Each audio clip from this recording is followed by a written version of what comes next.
말씀은 창세기 4장 25절로 26절입니다. 그리하여 아담이 다시 자기 아내와 동침하매 그녀가 아들을 낳아 그의 이름을 셋이라 불렀으니 이는 하나님이 내게 가인이 죽인 아벨 대신에 다른 씨를 주셨다 함이며 또 셋도 아들을 낳고 그의 이름을 이노스라 불렀으며 그때 비로소 여호와의 이름에 관하여 부르기를 그가 시작하게 되었더라. 오늘 말씀을 가지고 사상 최초 공개 여호와라는 이름을 맨 처음 부른 남자라는 제목으로 말씀을 나누겠습니다. 성경에서 가장 중요한 인물은 누구일까요? 순수한 사람으로서 가장 중요한 인물은 아담이라고 할 수 있습니다. 아브라함도 아니고 다윗도 아니고 솔로몬도 아니고, 왜냐하면 로마서 5장 14절에 아담은 오실 자의 모형이라, 그러니까 예수님이 앞으로 오실 텐데 그분의 모형이 바로 아담이라고 했으니까 성경에서 가장 중요한 인물은 아담이죠.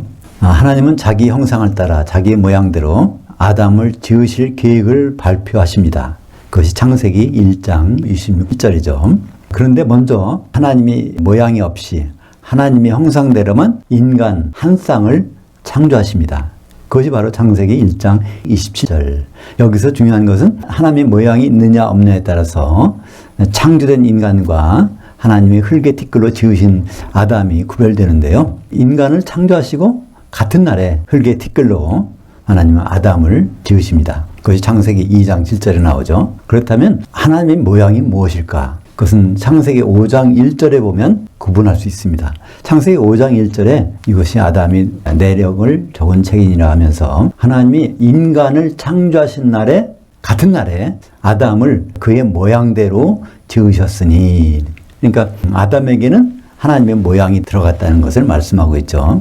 그러니까 창세기 2장 7절에 아담의 흙의 티끌로 빚으시고 거기다가 뭘 집어넣었어요? 생명의 영을 집어넣는데 그것을 창세기 5장 1절에서는 하나님의 모양이라고 하고 있습니다. 그러니까 하나님 모양은 영인 것이죠. 우리가 지금 뭘 갖고 있습니까? 하나님 모양을 다 갖고 있는 사람들이야, 그죠?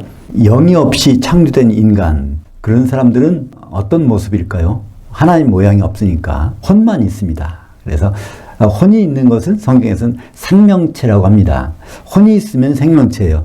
혼이 떠나가면 시체가 됩니다. 그래서 영이 없이 인간을 창조하셨는데 그들에게는 뭘 명령하셨죠? 창세기 1장 28절에 보면 생육하고 번성해서 땅에 충만하라, 땅을 정복하라, 모든 생물체를 다스리라 하는 그런 명령을 주셨습니다. 근데 우리 조상 아담에게는 어떤 명령을 주셨을까요? 에덴 동산을 지키고 잘 돌보라는 명령을 주셨습니다. 에덴이라는 뜻은요, 하나님의 기쁨입니다. 하나님의 기쁨을 잘 가꾸고 그걸 보존하라는 명령을 우리 조상 아담에게는 주신 것입니다. 그리고 그 동산나무의 열매는 임의로 먹되 그 중에 선악을 체험케 하는 나무의 열매를 먹지 말라고 하셨는데 그걸 먹으면 정령 죽으리라 하셨습니다. 아담이 그 말을 들었지만 그 아내가 결국 뱀의 유혹에 빠져서 그걸 따먹게 됩니다. 자기만 따먹을 뿐 아니라 그거를 남편인 아담에게 줍니다. 그러니까 아담이 어땠을까요? 그걸 먹으면은 영이 죽게 되고 안 먹으면은 아내와 이별하는 그런 상황이 놓이게 되니까 아담이 그걸 먹었습니다. 그래서 아담과 하와는 영이 있었지만 다 죽게 되었죠. 하나님이 나타나셔서 아담한테 물어봅니다. 너 왜 그걸 먹었느냐? 그랬더니 하나님이 내게 주셔서 나와 함께 있게 하신 아내가 내게 그걸 줌으로 먹었나이다. 그건 솔직한 심정이에요. 얼마나 아내를 사랑했으면 죽는 데까지 같이 가겠다는 겁니다. 하나님은 거기에 대해서 아무런 책망을 안 하세요. 그리고 결국 하나님의 말씀을 들어보니까 그랬더니 이제 우리가 영이 다 살아나겠구나 그걸 느꼈습니다. 어떻게 그걸 알았을까요?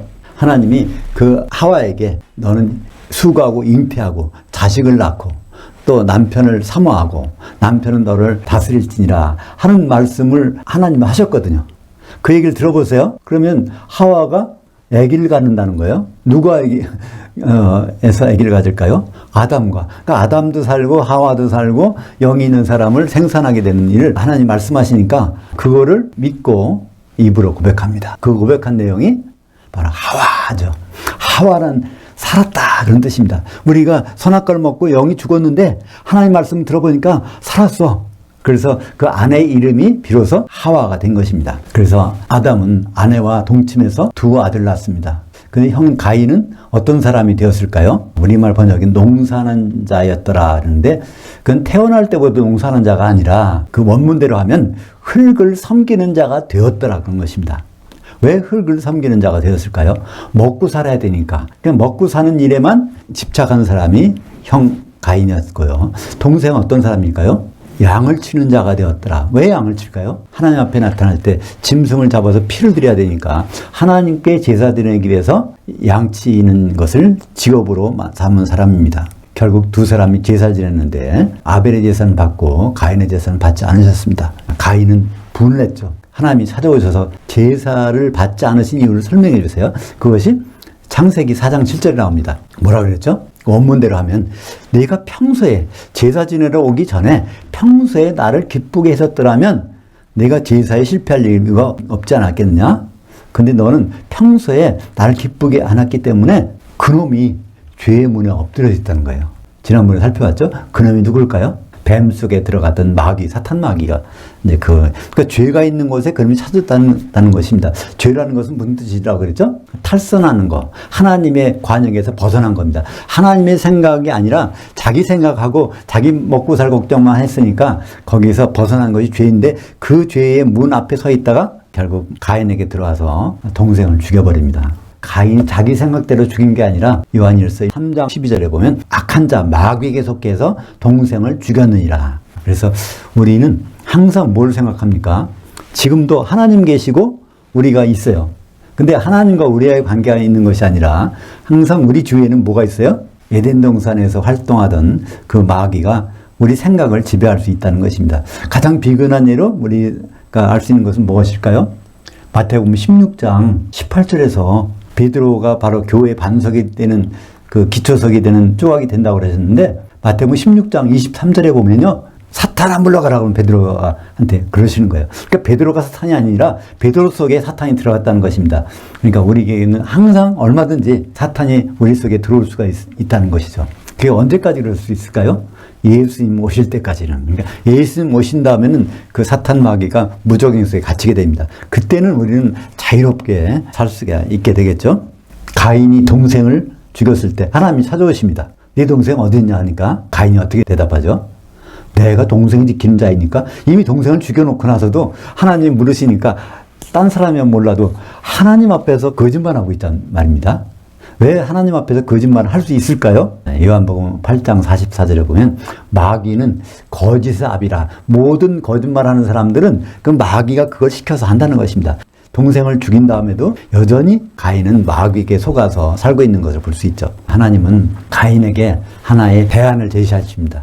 너는 이 땅에서는 먹고 살 수가 없어. 동생의 피가 흙에 가득해서 저주를 받아서 내가 농사를 져도 식물이 나오질 않아. 그러니까 너는 땅에서 유리하는 자가 되라고 하니까 가인이 그렇지 않습니까? 내가 유리하는 자가 되겠는데요. 내가 밖에 나가면은 사람들이 나 죽일 것 같아요. 그때 하나님 어떻게 하셨죠? 생명의 표를 주셔서 가인을 죽이지 못하게 하십니다. 그래서 가인은 노시란 땅에 가서 계속 떠나가야 되는데 방랑해야 되는데 그렇지 않고 거기서 아내를 얻어서 아들을 낳고 그냥 에녹성을 쌓고 간에 갇혀버립니다. 그 아내는 누굴까요? 아담과 하와가 지금 둘밖에 안 났습니다. 가인과 아벨이요. 그러면 그 사람들 누굴까요? 하나님이 창조한 인간들의 자손들인 것입니다. 그들은 생육하고 번성해서 땅에 충만나라 퍼지라고 명령을 주셨어요. 그 명령대로 그들은 전 세계에 퍼져 있다는 것입니다. 그러니까 그 노 땅에서도 그 사람들은 그 영이 없는 사람들이죠. 그러니까 영이 없는 여인과 결혼하니까 가인의 후손은 전부가 영이 없는 짐승과 같은 사람이 되어버린 것입니다. 오늘 이제 창세기 4장 25절에 보면 그리하여 아담이 자기 아내와 동침하매, 여기에 그리하여는 우리말 번역에는 빠졌어요. 제가 집어넣은 것입니다. 왜냐하면 원문에 있으니까. 왜 그리하여가 나왔죠? 창세기 4장 1절에 보면요. 거기에 아담이 그의 아내와 동침하매가 나옵니다. 창세기 4장 1절에서 동침했다는 이야기가 나오는데 중간에 아무것도 없다가 이제 25절에 가서 이게 나옵니다. 이때까지 아담은 뭐 했을까요? 그 많은 세월 동안에 그걸 다 직접 눈여겨봤을 것입니다. 그죠? 가인이 하나님을 기쁘시게 하는 그런 삶을 산 거, 결국은 큰아들이 작은아들을 죽이는 그 현장, 또 가인이 그래도 거기서 거짓말하는 거, 이 모든 것을 볼 때 얼마나 가인의 아버지로서 답답했겠습니까? 결국은 가인이 영 없는 여자와 결혼해서 그 하나님의 신 영을 완전히 없애버리게 하니까 그때 비로소 오늘 창세기 4장 25절, 그러니까 창세기 4장 25절은요 참으로 아담이 기가 막힌 생각에서 이렇게 한 것입니다. 내가 이제 아들 한번 더 낳아야지 그런 게 아니고요. 그 하나님이 선악과 먹은 우리들을 부부를 살려주셔서 영이 나오는 자손들을 낳게 하셨는데 결국은 가인을 통해서 다 막아졌구나. 그렇다면 우리가 하와와 더불어 그 씨를 보존해야 되겠구나. 그런 생각에서 창세기 4장 25절입니다. 한번 읽어볼까요? 그리하여 아담이 다시 자기 아내와 동침하매 그녀가 아들 낳아 그의 이름을 셋이라 불렀으니 이는 하나님이 내게 가인이 죽인 아벨 대신에 다른 씨를 주셨다 함이며, 이 셋은 셋째 아들이에요. 셋이라는 건 히브리 말이거든요. 원래는 셋인데 셋이라는 것은 대체한다, 대체품이란 뜻입니다. 아벨처럼 하나님을 섬기는 제사를 드리는 그런 똑같은 모습의 아들을 셋으로 주셨다는 것입니다. 그러니까 가인의 후예는 다 영없는 자들인데 아벨의 후예는 누굴까요? 아벨이 똑같은 대체품이 셋이니까 셋이 후예가 결국 아벨의 후예가 되는 것입니다. 그리고 창세기 4장 26절 보면 또 셋도 아들을 낳고 그의 이름을 에노스라 불렀으며, 에노스는 아담의 누구죠? 아담의 손자입니다. 그냥 손주를 처음 본 거예요. 거기서 가인한테도 물론 손주가 나왔겠지만 그건 영없는 사람이니까. 아벨은 죽었고 이제 셋을 통해서 손주를 봤는데 그 손주의 이름이 에노스입니다. 근데 에노스라는 뜻은 무엇일까요? 병들고 죽을 수밖에 없다는 뜻입니다. 에노스. 사람은요 굉장히 튼튼한 것 같지만 사실은 굉장히 허약하다는 거예요. 도저히, 그러니까 하나님이 도움이 없이는 살 수 없는 존재가 우리 인간이라는 것입니다. 이 고백이 바로 누구의 이름이었을까요? 에노스를 줄인 말이 이쉬입니다. 그 이쉬는 어디 나오죠? 처음으로 창세기 2장 23절이 나옵니다. 아담이 자기를 이쉬라고 그래요. 이쉬에게서 나왔으니 내 아내를 이쉬라 하리라 그럽니다. 그러니까 아담은 자기가 진토에서 나온 것을 깨닫고 있는 사람입니다. 이제 오늘 제목에 있는 내용이 나옵니다. 오늘 제목이 뭐죠? 사상 최초 공개, 여호와란 이름을 맨 처음 부른 남자. 이 제목이 좀 거창하지 않습니까? 천지가 창조되고 나서 맨 처음으로 여호와를 부른 남자가 있다는 것입니다. 근데 우리말 번역은 어떻게 돼 있죠? 창세기 4장 26절 하반절에 보면 그때 사람들이 비로소 여호와의 이름을 불렀더라. 성경책을 보면 그렇게 되어 있어요. 모든 성경책, 영어 번역도 마찬가지고요. 킹제임스 흠정역 번역도 다 뭐라고 되어 있냐면 그때 사람들이 비로소 여호와의 이름을 불렀다 이렇게 나왔어요. 그 사람들이 그때 여호와의 이름을 불렀다는 거예요. 이 번역이 맞을까요? 전혀 얼토당토 않은 번역이 거기 들어가 있는 겁니다. 참 심각하죠. 하나님의 말씀이 왜 이렇게 번역이 잘못됐을까요? 그러니까 여호와 이름 부르는 거 그렇게 부르면 되지 이렇게 생각할 수 있는데 이건 그런 의미가 아닙니다. 여호와의 이름이 어떤 이름인데 그거를 바로 누가 불렀는가 이것을 생각해야 되지 않겠습니까? 원문에는 이렇게 돼 있어요. 그가 부르기를 시작했다. 그리고 여호와 이름을 부른 게 아니라 여호와의 이름에 관해서 부르기를 시작하게 되었더라 그랬습니다.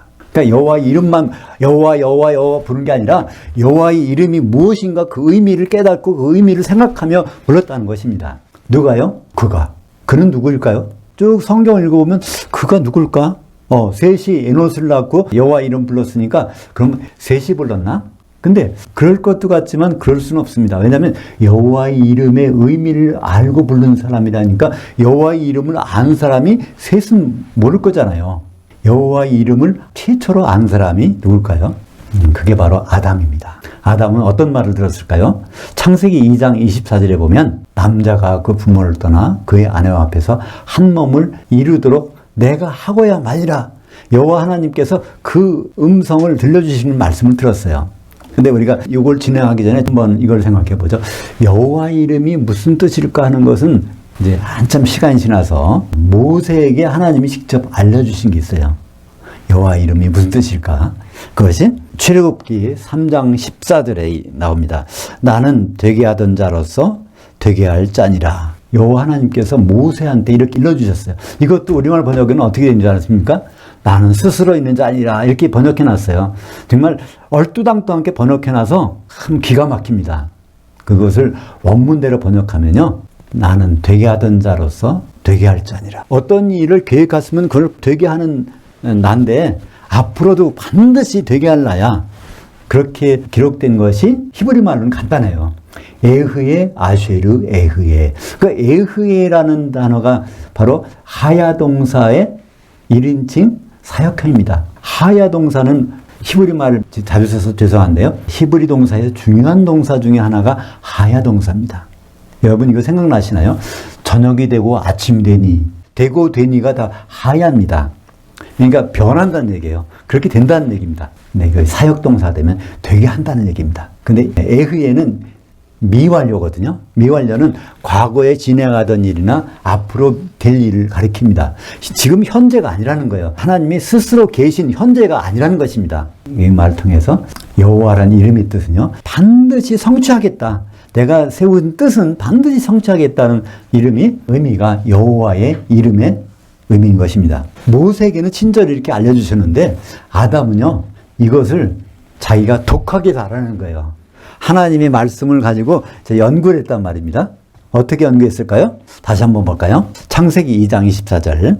이러므로 남자가 부모를 떠나 그의 아내와 합해서 둘이 한 육체가 되도록 하고야 말리라. 되게 하고야 말리라는 그 히브리어 동사가 하야 동사입니다.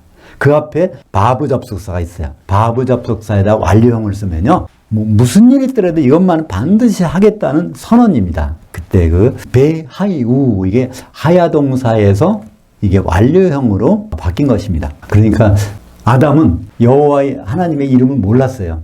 근데 하나님의 말씀을 쭉 듣고 보니까 내가 반드시 하고야 말리라. 그건 이제 베하이우 하는 거 보니까 이분이 반드시 성취하시는 분인가 봐. 그것을 3인칭으로 바꿔서 보면 그게 바로 야훼 또는 여호와입니다. 그러니까 하나님의 말씀하는 그 말씀을 잘 듣고 그 하야 동사가 바뀐 것을 기억해서 이분이 되게 하시는 분이구나.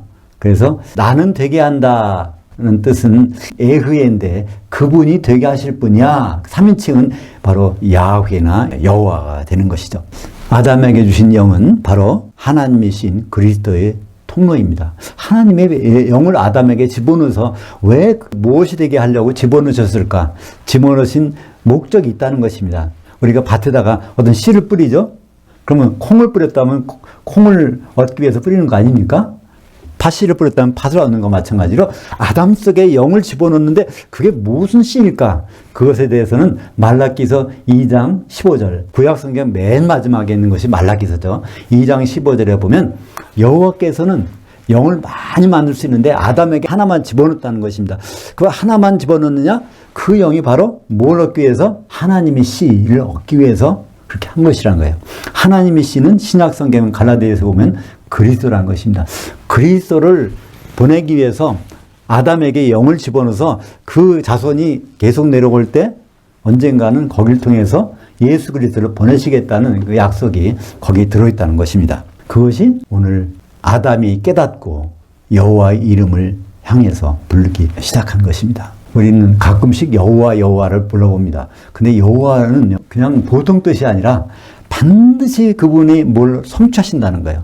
도대체 뭘 성취하실까? 남자가 부모를 떠나 그의 아내 앞에서 한 몸이 되도록 반드시 하겠다는 건데 그것이 무슨 뜻인지 몰랐는데 에베소서 5장 31절과 32절에 보면 그것이 바로 그리스도와 교회가 합해서 혼인하는 것을 나타낸다고 말씀하고 있습니다. 그래서 앞으로 우리는 영을 가진 우리는요 결국 한 몸이 돼서 예수님이 신랑으로 오실 때 그분과 혼인하는 그 일을 이루시는 분이 이름이 뭐라고요? 여호와. 반드시 되게 하실 분. 그 이름의 의미를 아담은 언제 깨달았습니까? 결국 선악과도 먹고 죄도 짓고 또 자식을 낳았는데 가인과 아벨 사이에 살인도 하고 가인이 또 멀리 가서 영 없는 사람하고 결혼해버리고 이 모든 과정이 언제까지 일어났을까요? 그게 235세. 아담이 여호와 하나님의 이름에 관해서 부르는 것은요 235세 때 그랬습니다. 한번 그걸 따져볼까요? 아담이 몇 세 때, 그러니까 셋을 낳습니까? 그것이 130세 때. 또 셋이 몇 세 때 에노스를 낳습니까? 105세 때. 이걸 합해보면 235살 때 그때 여호와의 이름에 관해서 부르기를 시작했다는 것입니다. 아, 여호와 하나님께서는 결국 예수 그리스도를 보내셔서 혼인하실 계획을 갖고 계셨는데 그게 이제 우리를 통해서 이루어지겠구나 하는 계획을 아담이 몇 세 깨달았어요? 235세 때. 근데 보면 그때부터 아담이 여호와의 이름에 관해서 부르기를 시작했다고 하니까 그 후로 아담은 언제까지 살았을까요? 아담은 930세 죽었어요. 그죠? 그러니까 235세부터 930세까지 아담의 한 일을 뭐로 미뤄볼 수 있죠? 여호와 하나님께서 결국 그리스도를 보내서 혼인하시겠구나. 그 일을 생각하면서 여호와 이름을 불렀다는 것을 알 수 있습니다. 거의 700년 동안, 정확히는 695년 동안 아담의 생활은 여호와께 예배드리는 생활인데 그 예배의 중심이 되는 것은 여호와께서 뜻을 성취하시는 그 일이 아담의 예배의 내용이라는 것을 볼 수 있습니다. 바로 아담이 하기 시작한 것, 여호와의 이름을 부르기를 시작한 것은 그런 말이 그 다음에 어디 나올까요? 놀랍게도 아브라함이 똑같은 말을 합니다. 그리고 이삭이 같은 말을 해요. 창세기 12장 7절부터 8절까지 제가 읽겠습니다. 여호와께서 아브라함에게 나타나 이르시되 내가 이 땅을 네 씨에게 주리라 하신지라.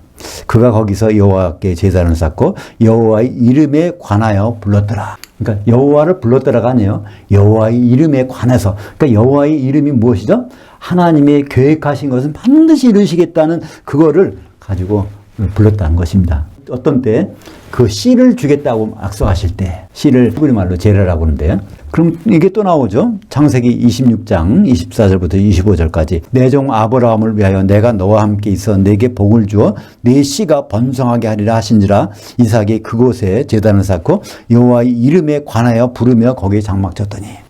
그러니까 여기서 씨 그것은 우리말 번역엔 다 자손이라고 번역했어요. 아브라함의 자손, 또 이삭의 자손. 근데 그것이 아브라함의 자손이 아니라는 것을 사도 바울은 갈라디아서에서 우리에게 말씀해 주고 있습니다. 갈라디아서 3장 16절 보면 이 약속들은 아브라함과 그 씨에 대해서 말씀하신 것인데 여럿을 가리켜 그 씨들이라 하지 아니하시고 오직 하나를 가리켜 그 씨라 하셨으니 곧 그리스도라. 그러니까 아담에게 영을 집어넣으셔서 그 영이 계속 어떤 일이 나타날 때까지요. 예수 그리스도가 오실 그 씨라는 것을 말씀하고 있습니다. 바로 이 씨가 어떻게 결실을 맺을까요? 결국 하나님의 자녀들로 교회를 만들어서 예수 그리스도 오실 때 혼인하는 우리가 교회 구성원들이라는 것이 대단하지 않습니까? 여호와는 성취하시는 분입니다. 가만히 앉아서 부동자설에 계신 분이 아니에요. 이름 자체가 역동적인 이름이에요. 그 뜻을 이루어 성취하시는 분. 그 예레미야서 33장 2절에 보면 그 말씀이 나옵니다. 여호와가 대체 무슨 뜻인지. 그녀를 만드시는 여호와, 그녀를 믿으며 성취하시는 여호와, 그의 이름을 여호와라는 자가 이같이 이르시는도다. 그 예레미야서 33장 2절에 보면 그녀라는 말이 원래는 없어요. 그냥 이 일을 만드시는 여호와, 이 일을 빚으며 성취하시는 여호와, 그의 이름을 여호와라는 이요. 이렇게 나오는데요. 이거 원문에 보면 그것이 그녀가 나옵니다. 결국은 그녀가 뭘까요? 어린 양의 신부고 새 예루살렘이라는 것을 알 수 있습니다. 궁극적인 목적은 하나님이 새 예루살렘 어린 양의 신부를 빚으시는 그것이 그분이 성취하실 일이라는 것을 예레미야서는 우리에게 말씀해 주고 있습니다. 아담의 실체가 누구라고 그랬죠? 예수 그리스도. 그러니까 아담의 실제이신 예수님이 바로 여호와의 이름에 대해서 알려주신 기도가 있어요. 그 기도가 주기도문입니다. 예수님이 우리에게 말씀하셨어요. 마태복음 6장 9절부터 10절까지 그러므로 너희는 이렇게 기도하라. 하늘들에 계신 우리 아버지여 하면서 아버지의 그 이름이 거룩히 여김을 받으시오며 여기 아버지의 그 이름 여호와의 이름이 나와요. 그 여호와의 이름이 어떻게 해요? 거룩히 여김을. 거룩히 여긴다는 것은 무슨 뜻일까요? 구별되게 세상에 있는 것이 아니라 세상에 없는 생각이 되게 이렇게 여김을 받으시라는 것입니다. 그러니까 세상에 일어나는 일이 아니라는 거예요. 세상에 없던 일이 일어나게 하는 것을 거룩히 여긴다는, 거룩한 분은 하나님밖에 없지 않습니까? 하나님 뜻대로 되기를 원한다는 것이 아버지 이름이 거룩히 여김을 받으시오며 아버지의 그 통치가 임하시오며 아버지의 그 뜻이 하늘에서 이룬 것 같이 땅에서도 이루어지이다. 땅이 바로 교회죠. 교회를 통해서 그리스도의 신부인 교회를 통해서 아버지의 뜻이 이루어지는 것이 여호와의 이름에서 성취라는 것입니다. 사랑하는 여러분, 여호와의 이름의 의미를 깨닫고 불러야 합니다. 우리가 아무리 여호와 여호와 해봤자 그건 뭐 벽에다 대고 부르는 거랑 똑같은 거예요. 여호와란 이름 속에 뭐가 있어요? 되게 하시는 분. 앞으로 반드시 이루시는 분. 예수님 오셔서 우리와 혼인하실 분. 그걸 이루는 분이 여호와란 이름 속에 있는 것입니다. 창세전에 하늘에서 세우신 뜻을 아버지의 통치로 말미암아 교회를 통해서 성취하실 분. 그분이 바로 여호와의 이름인 것이고 아담이 그 이름에 관해서 부르기를 시작했다는 것입니다. 얼마 동안? 695년 동안 부르다가 아담은 죽었습니다. 그 뒤로 아브라함이 그 이름을 불렀고 이삭이 불렀고 결국은 예수 그리스도 오셨고 앞으로 예수 그리스도는 오실 것입니다. 그것이 이루어진 현장이 있어요. 아담이 여호와의 이름에 관해서 부른 그 내용이 이룬 현장이 요한계시록 19장 6절 하반절부터 7절까지 있습니다. 할렐루야 우리 주 하나님 곧 전능하신가 통치하셨도다. 하나님이 아버지께 이 일을 끝내셨다는 거예요. 그 일이 뭐냐니까 어린 양이 혼인이 이르렀고 그의 아내가 자신을 준비하였으므로 여기 바로 예수 그리스도께 신랑은 오셔서 우리 성도들이 한 몸을 이루어서 그분과 혼인하신 장면이 그 뜻이 교회에서 이루어진 현장인 것입니다. 여기에 비로소 할렐루야가 처음 나옵니다. 신약에서 할렐루야 안 나와요. 마태복음에서 없어요. 요한계시록에도 19장에 가서야 비로소 할렐루야가 나옵니다. 할렐루야가 무슨 뜻일까요? 할렐은요 자랑하라는 뜻이에요. 우는 너희들은, 야는 뭘까요? 여호와라는 뜻입니다. 여호와의 이름을 자랑하고 뽐내는 것이 언제? 그것이 완성됐을 때, 어린 양이 혼인해서 완성됐을 때, 그 시작이 바로 놀랍게도 오늘 창세기 4장 26절에 그가 비로소 여호와의 이름에 관해서 부르기를 시작하였더라. 사람들이 불렀다는 게 아닙니다. 그런 말은 없어요, 성경에. 우리말 번역에도 있고 영어 번역에도 그렇게 나왔지만 그건 다 거짓입니다. 가짜입니다. 그것을 부른 사람은 유일하게 예수 그리스도의 모형인 아담이 235세 때 비로소 여호와의 이름에 관해서 부르기를 시작하게 되었더라. 바로 우리도 여호와 하나님을 부를 때 그 의미를 다시 생각해 보셨으면 좋겠습니다. 아, 여호와 하나님의 이름 속에는 예수 그리스도와 교회가 혼연한 그 간절한 꿈이 담겨 있구나. 그 이름이 들어가는 찬양이 바로 할렐루야구나. 주 오시면 우리가 공중에 올라가서 할렐루야를 부르며 혼인 만찬에 들어가야 되지 않겠습니까? 기도하겠습니다. 하나님 아버지 감사합니다. 오늘 말씀을 통해서 아담이 235세가 되었을 때 비로소 여호와의 이름에 관해서 부르기를 시작했다고 기록하고 있습니다. 아담은 그 후 695년 동안 여호와의 이름에 관해서 부르다가 죽었지만 우리는 지금도 그 여호와의 이름을 생각하며 예수님 맞을 준비를 할 수 있도록 인도하여 주시옵소서. 예수님 이름으로 기도합니다. 아멘.